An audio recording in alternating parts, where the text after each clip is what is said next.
সকাল সকাল পৌঁছে গেলাম মন্দিরে সবাই মিলে। তারপর পুজোর সমস্ত কিছু জিনিসপত্র কিনে নিয়ে মন্দিরের ভেতরে প্রবেশ করলাম। সেই কি লাইন, বিরাট লাইন, এত ভক্ত। তারপর আমরা কেটে নিলাম ভিআইপি টিকিট। আমাদের পান্ডা আমাদেরকে একদম মন্দিরের গেটের সামনে দাঁড় করিয়ে দিল, বলল আপনারা এখান থেকেও দর্শন করতে পারবেন। ওই দেখো এখান থেকে মায়ের মুখ দেখা যাচ্ছে।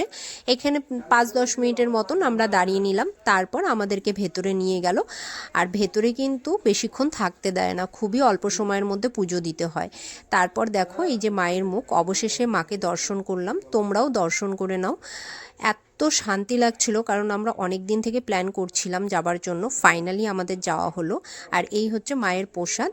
প্রসাদ খেয়ে আমরা আবার বিকেলবেলা বেরিয়ে গেলাম সাধক বামাখ্যাপার বাড়ি দেখার জন্য। বাড়ির সামনে এই একটা মন্দির ছিল, এই মন্দিরটাও দর্শন করে নিলাম। তারপরে চলে গেলাম, এটা হচ্ছে খুব বামাখ্যাপার সুন্দর আদি বাড়ি। লাগছিল চারপাশটা ঘুরে নিয়ে তারপর আমরা বিকেলের ট্রেনে আবার বাড়ির জন্য রওনা দিলাম।